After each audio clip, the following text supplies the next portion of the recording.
po ay Kilibrom, Sukatan ng Katuwiran at ating hinihimay, pinag-aaralan kung paano yung karapatang pantao ay isinantabi noong panahon ng martial law. Kaya't pinakikinggan natin ang paliwanag ni Catherine na isa sa mga binilanggo ng hindi binibigyan ng karapatang malitis o magpaliwanag sapagkat merong martial law powers, merong arrest and seizure order na uhulihin ka at ibibilanggo ka kung kailan lang gustong ipita at ibilanggo ka. Chairman Rosales, isa ho sa mga inaalagaan yung karapatan niyan, di ho ba? Na Commission on Human Rights. So, in that recorded time, it must be clear in the views of the Commission how these violations, kaya ho tayo natayo, how these violations happened, how many, ilan libo ang nabilanggo sa inyo nun? Sa ano lang, sa aking mga membro, noong 1975, nang magprotesta sila dahil hindi ako napasama doon sa judges, sa isa sa mga judges doon sa competition na yon, nagprotesta sila. Kaya may 2,000 mamamayan na nakulong doon sa doon sa Fort Bonifacio sila dinala. Ang iba overnight, yung iba 6 months. Yung membro ho nung samahan ninyo ngayon sa buong bansa, ilan ho ang bilang? Hindi, yung panahon lang yun ng Zoto na binabanggit. Hindi, ang tinatanong ko sa inyo, sa ngayon, membro kayo, isa kayo sa opisyal nitong pambansang samahan. Mga ilang libo itong recorded? Sa recorded members namin, may mga 10,000.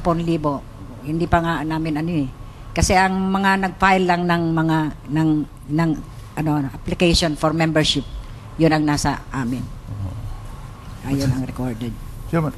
Yung iba naman hindi nag-file naman yun ng nung panahon na nagpa-file tayo. Hindi sila nag-file gawa ng nagdadalawang isip sila nung panahon na yun. She's talking about the class suit. Oh.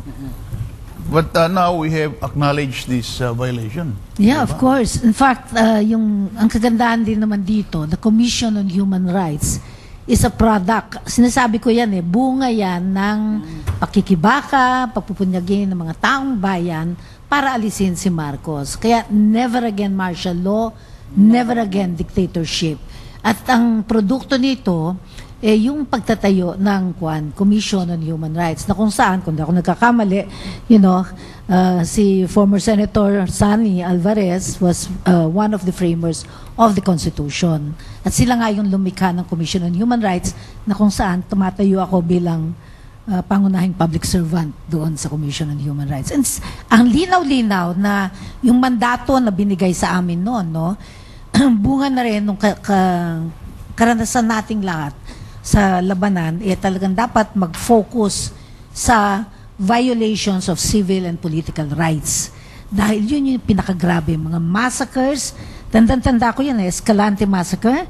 Nagpunta kami ron. Yung mayor, yung inutusan niya lahat yung mga militar na pagpapatayin yung mga magsasaka. September yon. I don't know what particular year it was already. Tapos, ang daming mga massacres na naganap nung panahon na yon. At ang mga manggagawa, hindi ka pwedeng magwelga. Hindi ka pwedeng mag-organisa. Ang mga estudyante, hindi pwedeng magkaroon ng academic, unions or organizations. Teachers, katulad namin, hindi pwedeng mag-union. Kaya ang dami na napuwersahan to go underground. Lihim ang naging pagkilos. Yun yung natatandaan ko nung panahon ng martial law. Ngayon, as Commission on Human Rights, tinayo itong komisyon na ito upang sa ganon, tulungan ang ating mga kababayan na may patuloy ang paglalabag sa kanilang karapatang pantao at upang sa ganyan, magkaroon sila ng kalutasan sa mga problema nila. Kaya, ang magandang nangyayari ngayon, nagkaroon ng class suit award dito sa mga biktima ng karapatang pantao noong panahon ni Marcos at ang Commission on Human Rights naglingkod bilang distribution center.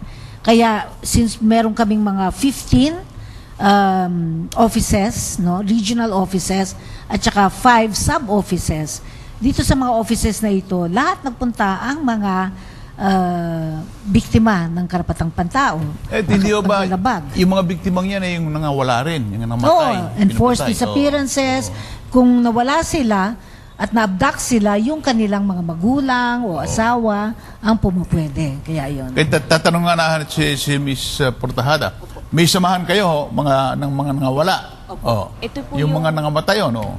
Mas particular po doon sa mga biktima ng sapilitang pagdukot at pagkawala. Ito yung pamilya ng desaparecidos para sa katarungan o desaparecidos. O halimbawa, meron akong natatanda ang pangalan, si Hermon Lagman, nawala yon. Opo, panahon po ni Marcos po. Panahon ni Marcos. Ano ebidensya ninyo na nawala nga siya at hinuli ng mga sundalo?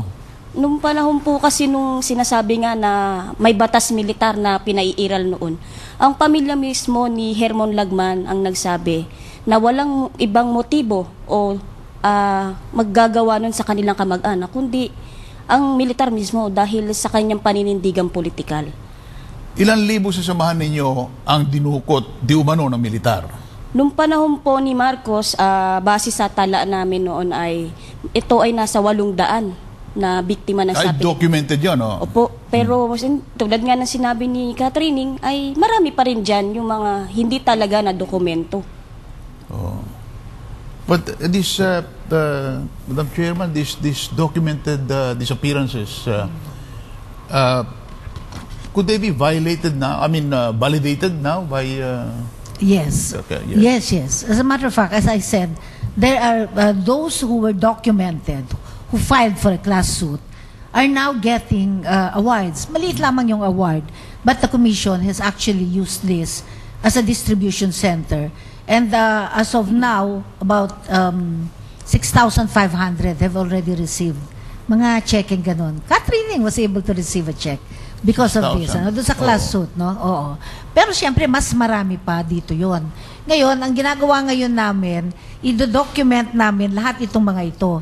Tapos, I was able to talk to the Department of National Defense, si Secretary Voltaire, no? Gasmin, And requested, Voltaire Gasmin requested, if it were possible, and also the AFP Chief of Staff now, General Oban, and even the former one, to freeze the burning of the declassified martial law, maybe you can help here, martial law documents in the intelligence offices ng ISAP and so on. Kasi ang ginagawa, shred yan, tapos binibenta por kilo. Oh my God, sabi ko, ganun, these are historical documents, no? So when I found out about it, susunugin nila, o di kaya, isi-shred nila, tapos ibebenta nila por kilo. Wala silang pake kung ano mangyayari. So, salamat na lamang, even the President himself, no, asked, I heard about it, sinabihan na si Secretary Voltaire Gasmin na i-freeze na lahat itong mga ito. Hindi ho nalalayo rin sa karanasan ng mga Aliman, no? Panahon ni Hitler, na mayroong mga binibilanggo, pinapatay sa gas chamber, nangangamatay, gano'n, no ba? Oo, yung parang gano'n na nangyayari. Grabe talaga. Ang dami ng mga yung mga 5 torture. milyon na pinatay doon, dito sa atin naman wala pa naman siguro 1 milyon, no? 10,000 recorded, na ganyan. Siguro, more than 10,000. Would you say that from the widespread evidence of torture, detention, this was an official policy of the regime? Of course, it was an official policy of the regime. That would not have happened kung hindi inutusan. There's such a thing as command responsibility. Hindi naman gagawin ng mga sundalo yan kung hindi sila inutusan, no? That was systemic. We'll take a short break. Ito po ay pag-uusapan natin, papatuloy natin at lilinawin natin, himayin natin kung paano itong paglabag sa karapatang pantao ay naganap dahil sa pinatupad ng martial law regime.